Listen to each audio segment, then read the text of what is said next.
हजार third counselling को लेकर कुशीनगर से प्रतिरक्षारत साथियों के संघर्ष की आवाज़।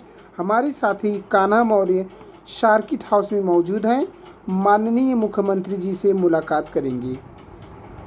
ये हैं कान्हा मौर्य जी,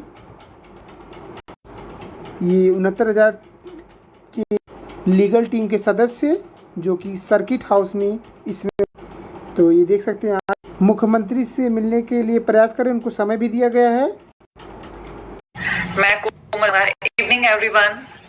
मैं कोमल भार एक बार फिर से आपके साथ हाजिर हूँ मुद्दे को लेकर। उससे पहले हम एक बार सभी के सवालों का जवाब दे दें कि जो इनबॉक्स में मुझे काफी सारे मैसेजेस आए 69,000 शिक्षक भर्ती को लेकर, उनके जवाब दे देती हूँ कि लगातार मुझसे पूछा जा रहा है कि क्या मंत्री जी से बात हुई है, तो मैं उनको जवाब दे दूं, मंत्री जी से बात हुई है या फिर उनका क्या डिसीजन है, कॉन्फिडेंशियल होता है।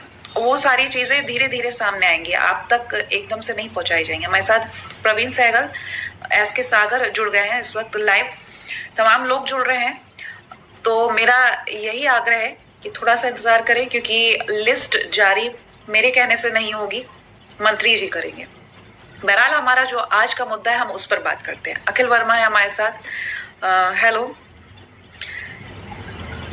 दीपक सिंह है, अपने पद से क्यों इस्तीफा दिया, आखिर इस्तीफा देने का क्या कारण था, जबकि नियुक्तियां हैं और भर्ती होनी है, और ऐसे में उन्होंने अपने पद से इस्तीफा दे दिया। अब कई सवाल खड़े हुए हैं, विपक्ष का भी काफी कुछ कहना है, काफी कुछ और ऐसी चीजें हैं जो सामने आ रही हैं जिन्हें लेकर कई और भी तथ्य सामने आए। अब मैं बात कर लेती हूँ कि उनके पद को लेकर जो ये असमंजस बना हुआ है। हमारे साथ काफी सारे लोग जुड़ रहे हैं, सभी का नाम एक साथ नहीं ले पाऊंगी। सौरभ है, देवेंद्र है, द्विवेदी, उनके भाई हैं डॉक्टर अरुण द्विवेदी, जिन्होंने अपने पद से यानी कि असिस्टेंट प्रोफेसर के पद से इस्तीफा दे दिया है। अब ऐसे में सवाल ये उठता है कि क्यों, कारण बताऊंगी।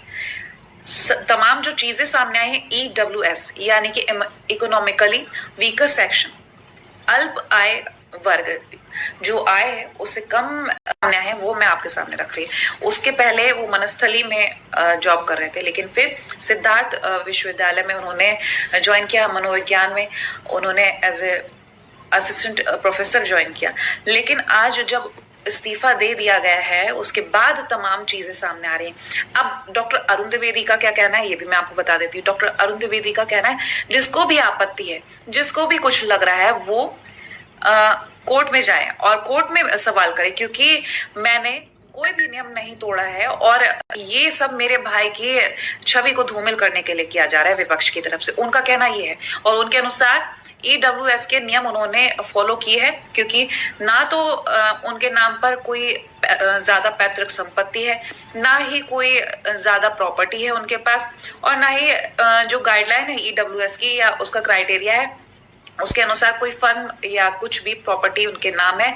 इसके अनुसार हम आपको ये बता दें, उनका साफ ये कहना है कि वो एलिजिबल है इस क्राइटेरिया के, यानी कि EWS के अनुसार ही उन्होंने जो फॉर्म भरा है, जो नियुक्ति उन्होंने ज्वाइन हुई थी उनकी, उसके अनुसार वो ठीक है। लेकिन अब विपक्ष हावी हो गया है। डॉक्टर सतीश द्विवेदी की अगर बात करें तो लगातार लोग इंतजार कर रहे हैं, जो 69,000 शिक्षक भर्ती में बचे हुए पदों को लेकर लोग लगातार इंतजार कर रहे हैं कि कब वो रिक्तियां पूरी होंगी। करीब 5,000 के करीब जो रिक्तियां हैं उनको कब भरा जाएगा। कई सवाल भी किए जाते हैं, मुझसे खुद से किए जाते हैं, लेकिन अब ऐसे में जवाब कब आता है, कब वो नियुक्तियां की जाती है, कब लोगों को राहत मिलेगी। क्योंकि जहां लोग बेरोजगार बैठे हैं, वहीं इस तरीके से जब इस्तीफा दे दिया जाता है तो सवाल ये खड़ा होता है कि क्या ये इस्तीफा देना किस हद तक ठीक है। क्योंकि जब इस्तीफा दिया गया है तो साफ है कि कुछ गड़बड़ है। और EWS के जब हम रूल्स की बात करते हैं, गाइडलाइंस की बात करते हैं, तमाम चीजें जो सामने आ रही है उसके अनुसार डॉक्टर अरुण द्विवेदी की तरफ से गलत तरीके से ये ज्वाइनिंग ली गई और नौकरी का इंतजार कर रहे हैं लोग, घरों में बेरोजगार हैं, उनके लिए कब रिजल्ट सामने आएंगे। क्योंकि अभी भी काफी सारे जो लोग हमारे साथ जुड़े हैं उनके मैं कमेंट्स देख रही हूँ, लगातार उनका यही आग्रह है शिक्षा मंत्री डॉक्टर सतीश द्विवेदी से कि कब तीसरी लिस्ट जारी होगी। फिलहाल तो हम आज जिस टॉपिक पर बात कर रहे हैं उस पर हम आगे बढ़ेंगे, लेकिन सभी से रिक्वेस्ट है थोड़ा इंतजार, जब अब तक इतना इंतजार किया तो थोड़ा और इंतजार कर ले, क्योंकि जिस तरीके से हम नियमों को बात कर रहे हैं, नियमों को लेकर, तो लोग सही होते हैं तो इस्तीफा क्यों देते हैं। बड़ा सवाल यह है कि लोग सही होते हैं तो इस्तीफा क्यों देते हैं। डॉक्टर अरुण द्विवेदी की मैं बात कर रही हूँ, क्योंकि जो नियम बनाए गए हैं वो हर किसी के, चाहे फिर भले ही कोई मंत्री का भाई क्यों ना हो, किसी का भी भाई क्यों ना हो, वो नियम सभी को फॉलो करने चाहिए। लेकिन आज के वक्त में जब डॉक्टर अरुण द्विवेदी ने अपने पद से इस्तीफा दे दिया है, तो ये बड़ा सवाल खड़ा होता है कि आप जब सही थे तो आपको लड़ना चाहिए था।